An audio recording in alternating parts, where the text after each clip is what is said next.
Hello दोस्तों, Poco ने अपना नया स्मार्टफोन लॉन्च कर दिया है, पोको F3 GT। जो लोगों काफी समय से इंतजार कर रहे थे कि पोको का नया स्मार्टफोन आएगा, कब आएगा, तो पोको ने अपना नया स्मार्टफोन तो लॉन्च कर दिया है। तो मैं आज आपको इस वीडियो में इसी के बारे में बात करने वाला हूँ कि क्या है इसके स्पेसिफिकेशन, क्या है इसकी प्राइसिंग और क्या है इसमें खास बात, और कंप्लीट इसके बारे में डिटेल में बात करने वाला हूँ। और क्या ये पोको ने अभी कुछ समय से अपने फोनों को रीब्रांडिंग वाला काम कर रहा था, तो क्या इस फोन के साथ भी पोको ने रीब्रांडिंग करी है कि नहीं करी, तो मैं इसके ऊपर कंप्लीट डिटेल में बात करने वाला हूँ इस वीडियो में। तो चलिए वीडियो को प्रारंभ करते हैं और जानते हैं इसी फोन के बारे में कंप्लीट डिटेल में। तो मेरा नाम है ऋतिक, आप देख रहे हैं अपना चैनल आरकेएस टेक्निकल लाइव।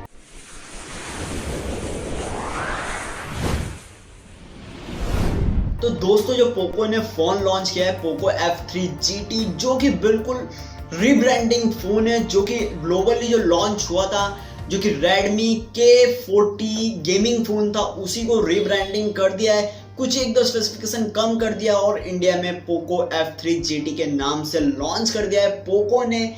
तो कुछ भी नया नहीं है, वही पुराना माल है, उसको ही नया गिफ्ट पैक करके आपको दे दिया है। तो डब्बा वगैरह चेंज कर दिया है, नाम वगैरह चेंज कर दिया है और थोड़े बहुत स्पेसिफिकेशन कम करके बाकी आपको दे दिया है पोको F3 GT के नाम से। सिर्फ नाम नया है, बाकी फोन तो वही पुराना है, K24 गेमिंग स्मार्टफोन।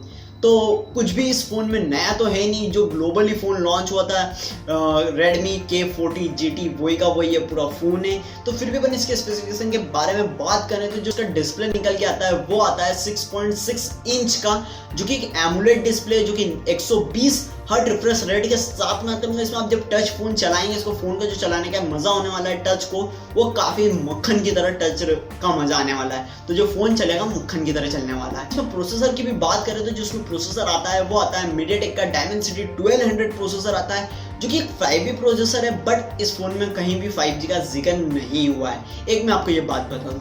अब अगर इसमें कैमरे की बात करते हैं, जो उसका कैमरा निकल के आता है वो आता है रियर, जो कैमरा आता है वो ट्रिपल रियर कैमरा आता है, जो कि 64 मेगापिक्सल प्लस 8 प्लस 2 मेगापिक्सल का आता है, जो कि एक अल्ट्रा वाइड एंगल आता है और एक आता है माइक्रो डेप्थ। मतलब आप जूम करके देख सकते हैं बारीकली में क्या क्या चीजें आपको देखनी है और क्या क्या चीजें और बड़ी करके आपको जूम में देखनी है। तो ये काफी अच्छी बात है।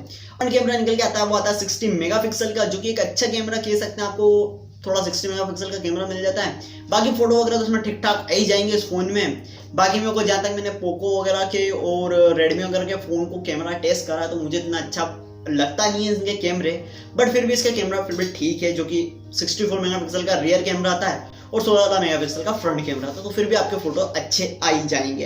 अब तो बैटरी की बात करें तो इसमें बैटरी मिलती है आपको 5067 mAh की बैटरी मिलती है, जो कि 67 वॉट की फास्ट चार्जिंग के साथ में आती है। मतलब आपका फोन फटाफट चार्ज हो जाएगा, आधे घंटे के अंदर आपका फोन फुल चार्ज हो ही जाएगा। अब साथ में इसके और स्पेसिफिकेशन के बारे में बात करें तो ये जो फोन है गेमिंग फोन है, तो इसमें आपको गेमिंग से रिलेटेड काफी सारी चीजें मिल जाती है, जो कि आपको जो इसमें पूरे बॉडी में आपको कुछ एक्स्ट्रा बटन मिल जाते हैं। जब आप गेमिंग वगैरह खेलेंगे, BGMI खेलेंगे या PUBG वगैरह खेलेंगे, तो आपको अलग से बटन मिलता है, तो आपकी ग्रिप अच्छी हो जाती है, तो आप उसमें गन वगैरह के शॉट वगैरह इजीली दे पाएंगे, क्योंकि जिसमें आपको अलग से बटन डेडिकेटेड मिलते हैं। तो आपको उन बटन को कहीं पे यूज करना हो तो आप कर सकते हैं गेमिंग वगैरह खेलते वक्त, और जब आप गेम नहीं खेले तो आप उन बटनों को हाइड भी कर सकते हो। तो गेमिंग स्मार्टफोन है, तो रेडमी का K40 गेमिंग फोन था, वैसा का वैसे इसमें सारे स्पेसिफिकेशन ओवरऑल बॉडी के मिलते हैं आपको। जो कि इसका डिजाइन है काफी सेम है, जो कि K40 गेमिंग का है। सिर्फ यहाँ पर नाम चेंज करा, वहाँ रेडमी लिखा हुआ रहा था, यहाँ पोको लिखा हुआ रहा है। बाकी पीछे से कोई भी चेंज नहीं है।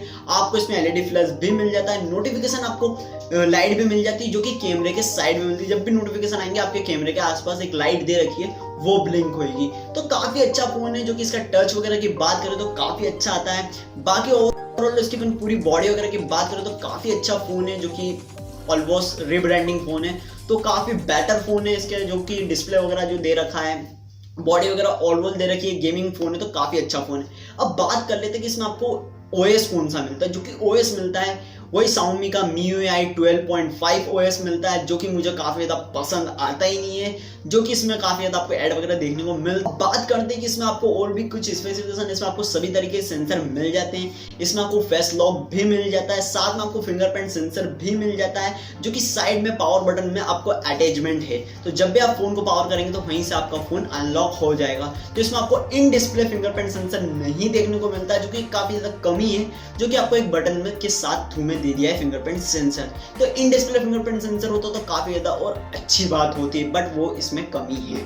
तो ये तो इसके ओवरऑल स्पेसिफिकेशन बात के। अब बात कर लेते हैं इसमें आपको स्टोरेज क्या मिलती है। इसमें आपको स्टोरेज के 3 वेरिएंट देखने को मिलते हैं, जो कि एक 6GB 128GB का वेरिएंट देखने को मिलता है, और एक वेरिएंट देखने को मिलता है 8GB 128GB वाला वेरिएंट, और एक आपको स्पेसिफिकेशन एक वेरिएंट देखने को मिलता है 8GB 256GB वाला वेरिएंट।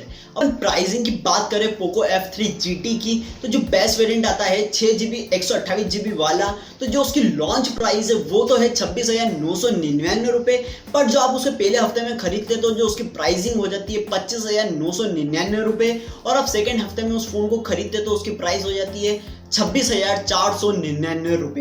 अब अपन 8GB 128GB की वेरिएंट की प्राइसिंग की बात करें तो जो लॉन्च प्राइस है वो है 28,999 रुपए, पर आप फर्स्ट वीक में खरीदते हो तो जो उसकी प्राइसिंग हो जाती है वो हो जाती है 27,999 रुपए, और आप उसे सेकेंड वीक में खरीदते हैं तो उसकी प्राइसिंग हो जाती है 28,499 रुपए। तो हाईएस्ट वेरिएंट है 8GB 256GB वाला, उसकी प्राइसिंग की बात करें तो जो लॉन्च प्राइस है वो 29,999 रुपए, और आप उसे फर्स्ट वीक में खरीदते हो तो उसकी प्राइसिंग हो जाती है 29,999 रुपए, और आप उसे सेकंड वीक में खरीदते हो तो उसकी प्राइसिंग हो जाती है 30,499 रुपए। मतलब आप इन्हें अभी फर्स्ट वीक में खरीदेंगे तो आपको कुछ डिस्काउंट मिल जाएगा, पर आप थर्ड वीक में उस फोन को खरीदेंगे तो आपको जो उसकी लॉन्च प्राइस है आपको बहुत पे करनी पड़ेगी। तो ये काफी अच्छी बात है कि अभी आपको पोको F3 GT में डिस्काउंट मिल रहा है तो आप खरीद सकते हैं। तो ये था इसकी कंप्लीट स्पेसिफिकेशन, कंप्लीट डिटेल। अब मैं बात कर लेता हूँ मेरे ओपिनियन क्या है। जो पोको का जो पहले वाला फोन आया था वो काफी बेटर फोन था, मुझे भी पसंद आया था, पोको F1।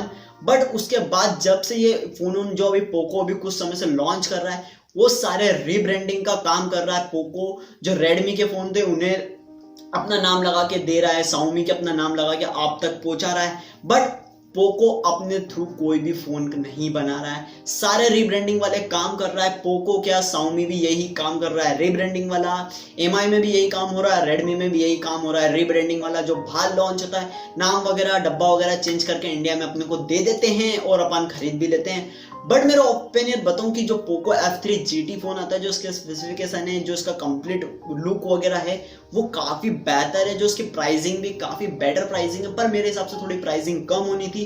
फोन तो काफी अच्छा है, जो कि इसके स्पेसिफिकेशन को देखते हुए मुझे भी फोन काफी अच्छा लगा, क्योंकि ये गेमिंग फोन है और जो प्राइसिंग वगैरह थोड़ी और कम होनी थी, करीबन 22,000 या 20,000 के आसपास इस फोन की प्राइसिंग होनी थी, और भी इससे कम होती तो काफी ज्यादा बेहतर होता है इस फोन की प्राइसिंग। पर मेरे हिसाब से 20,000 के अराउंड ये फोन आना था, जो कि और काफी ज्यादा इफेक्टिव बना देता है इस फोन को।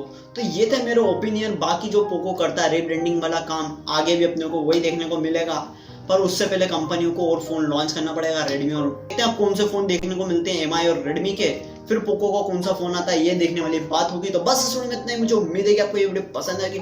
तो पसंद आए तो इस वीडियो को लाइक कर दीजिए, एंड देन आपको कोई भी सुझाव या डाउट हो तो नीचे कमेंट कर सकते हैं, या आपकी कोई भी क्वेरी आप मुझे नीचे कमेंट करके पूछ सकते हैं, या डायरेक्ट मुझे इंस्टाग्राम पे भी पूछ सकते हैं। तो अभी तक आपने मेरे चैनल को सब्सक्राइब नहीं किया, मेरे चैनल को सब्सक्राइब कर लीजिए, और ये वीडियो अभी तक अपने दोस्तों को शेयर नहीं करिए तो फटाफट ये वीडियो अपने दोस्तों को शेयर कर दीजिए। तो बस इस वीडियो में इतना ही, मिलते हैं नेक्स्ट वीडियो में, तब तक के लिए जय हिंद, वंदे मातरम।